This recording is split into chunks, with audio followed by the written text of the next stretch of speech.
Olá pessoal, vocês sabem o que é cooperação jurídica internacional? Bem, a cooperação jurídica internacional é um conjunto pelo meio do qual o Estado, para fim de procedimento no âmbito de sua jurisdição, solicita a outro Estado medidas administrativas ou judiciais, mas que tenham caráter judicial em pelo menos um desses Estados. Enquanto ao tipo de cooperação jurídica, temos dois tipos. Temos a cooperação jurídica ativa e temos a cooperação jurídica passiva. Vamos ver detalhadamente a seguir. Bem, o que vem ser a autoridade central para a cooperação jurídica internacional? Bem, é um órgão responsável pela boa condução da cooperação jurídica realizada entre os Estados. Cabe a esse órgão analisar, adequar, transmitir e acompanhar o cumprimento dos pedidos da cooperação. O objetivo dessa análise é verificar atendimentos aos requisitos da lei do Estado do requerido e adequação aos seus costumes, bem como o tratado que fundamentou seu pedido.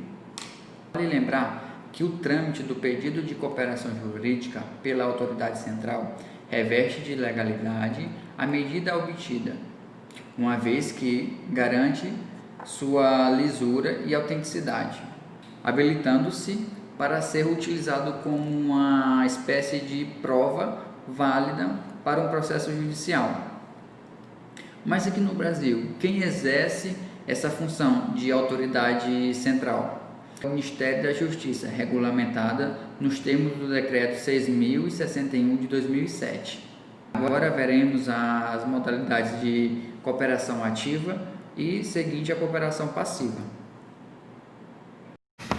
Bem, na cooperação ativa, a autoridade requerente ela formula o pedido e encaminha à autoridade central, que irá transmitir para a autoridade no país estrangeiro.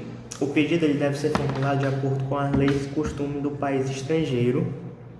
Deverá conter no pedido um breve resumo sobre o que se trata o tal pedido, como também informações que ajudem a identificar o juiz competente, a descrição da medida de cooperação solicitada e informação de que a parte é beneficiária de assistência de justiça gratuita, da assistência de justiça gratuita, ou se é responsável pelas custas do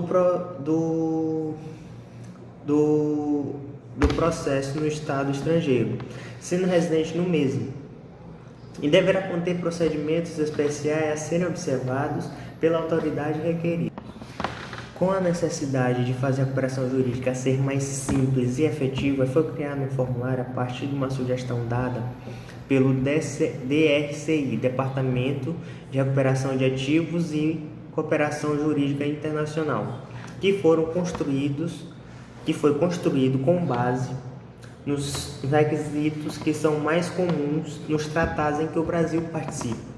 Esses formulários indicam as principais informações que devem ser fornecidas pela autoridade requerente.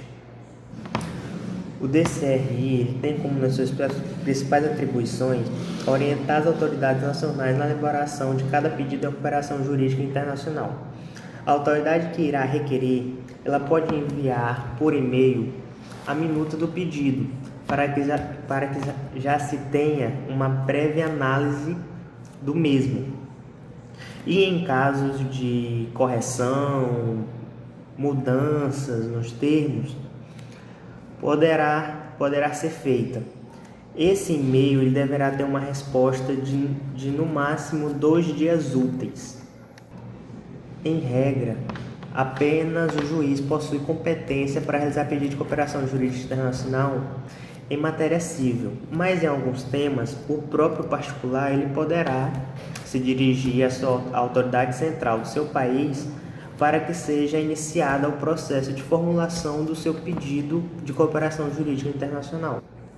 Podem ser solicitadas pela cooperação troca de informações sobre legislações dos países em que será feita esta cooperação, citações e intimações, obtenção de provas, concessão do benefício da assistência de justiça gratuita e até mesmo pagamento de prestação de alimentos e restituição de crianças para os seus países habituais. Cooperação passiva. No Brasil, os mecanismos através dos quais se pode dar cumprimento aos pedidos passivos de cooperação jurídica são a catalogatória e o auxílio direto. Esses mecanismos são definidos pela lei processual de cada país. Sendo assim, os instrumentos de cooperação e os respectivos procedimentos adotados pelo direito brasileiro não coincidirão necessariamente com aqueles adotados pelas leis de outro Estado. É relevante destacar que o cumprimento do pedido de cooperação passiva às autoridades brasileiras não deve levar em conta o título dado ao documento pela autoridade estrangeira. A classificação do mecanismo de cooperação jurídica que deve ocorrer com base no conteúdo do pedido conforme a legislação e jurisprudência brasileira. Objeto. A catalogatória, ela tem como objeto atos não decisórios e atos decisórios não definitivos. Por meio dela, solicita-se que seja executado no Brasil ato proferido por autoridade judiciária estrangeira, não cabendo às autoridades brasileiras exercer cognição de mérito sobre o que é solicitado. São mais comuns o uso de catalogatória os processos de comunicação de atos processuais, como citações, intimações e notificações. Seu procedimento. A catalogatória se concretiza em documento oficial, servindo de veículo para pedido de cooperação jurídica internacional. Esse veículo é aproveitado em todas as instâncias responsáveis por sua execução, sejam estrangeiras ou nacionais. A competência para proferi-la é do STJ, conforme o artigo 105 da Constituição Federal. O auxílio direto. Bom, o auxílio direto diferencia-se de demais mecanismos, porque nele as autoridades brasileiras não homologam ato jurisdicional estrangeiro. Por meio do auxílio direto, a autoridade brasileira conhece os fatos narrados pela autoridade requerente, para daí proferir uma decisão nacional. Objeto. Seu objeto de pedido são uma gama de medidas, como a obtenção de provas, a prolação de decisões em tutela de urgência, entre outras. Procedimento. Seu procedimento é idêntico ao do quem seja em caso puramente nacional, aplicando as regras processuais brasileiras com todas as suas garantias. Sendo assim, o juiz de primeiro grau que recebeu o pedido tem cognição plena para aplicá-lo, estabelecendo o contraditório para embasar o seu livre convencimento. Existem duas possibilidades de auxílio direto. A primeira delas é o auxílio direto por vias judiciais, que ocorre quando o pedido ele envolve uma cooperação judicial. A autoridade central brasileira ela irá fazer o encaminhamento da documentação para a AGU, e a AGU, deste modo, irá formular a pretensão e exercerá a função de representação judicial no caso, para ajudar a obtenção da decisão judicial junto com o órgão federativo de primeira instância que está requerindo. Depois de recebida a informação referente ao cumprimento do pedido de cooperação, a autoridade central brasileira encaminha os documentos respectivos para a autoridade central do Estado competente. A segunda possibilidade de auxílio direto é o auxílio por vias administrativas, que quando o pedido se trata de uma cooperação administrativa, ou seja, onde não há uma lei que indique uma reserva jurisdicional, ela vai ocorrer em duas situações. A primeira é que, se não havendo um órgão administrativo competente diverso da autoridade central para o atendimento do pedido de auxílio, o pedido ele é enviado para a autoridade central para que seja cumprido.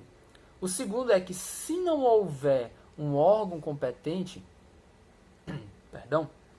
diverso da autoridade central para o atendimento do pedido, ele vai ser cumprido pela própria autoridade central. Em qualquer uma dessas hipóteses, assim que executado o pedido de cooperação da autoridade central brasileira, ela envia sua resposta à autoridade central do Estado requerente.